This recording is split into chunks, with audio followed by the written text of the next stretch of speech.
Oh, here we go. Okay. Sensory processing disorder, or yeah, sensory processing disorder, take 152, because feels like that. It. Okay, you ready? Yeah. Here we go. Every once in a while you run into a problem and you think, hey, this is an easy solution. I know what the problem is. I can do this.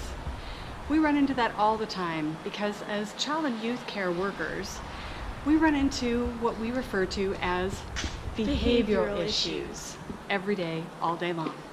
Little Johnny picks up a block, cocks his arm, throws it at his buddy, gives him a black eye.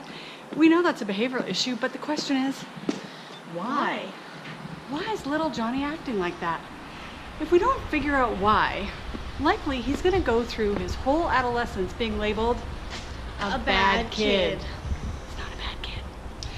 So, we have a situation where occupational therapists have identified a theory about sensory processing systems and sensory processing disorder.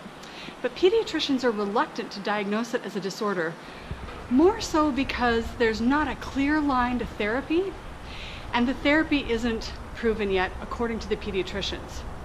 Now in Canada, we haven't defined that, but the US, the Association of American Pediatrics, came out with a policy paper discouraging pediatricians from actually diagnosing, which we thought was very interesting. And our Canadian pediatricians seem to be following suit, although we cannot confirm or deny this. So what's the problem with diagnosing or not diagnosing? Sam? Well, if we don't diagnose the children, they go through their childhood and adolescence with wrong diagnosis, which means wrong treatment. So we end up not helping the child at all. That's right. We end up prescribing pharmaceuticals. Sometimes that's not necessary. And what's the problem with pharmaceuticals, Sam? Pharmaceuticals don't have any coping strategies, and therefore the child still exhibits the behavior that we're not helping. Now, we want little Johnny to have a date on prom night, and so we want him to get the help that he needs.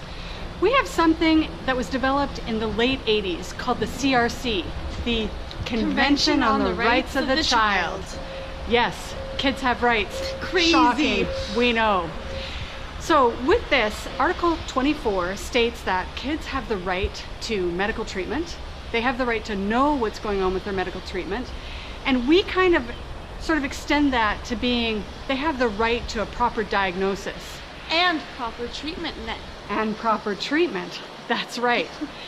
So proper treatment would come from an occupational therapist. So we say, Canadians, get together, support your local occupational therapist, and help them come up with a diagnosis. We're Canadian. If we're wrong, we'll apologize.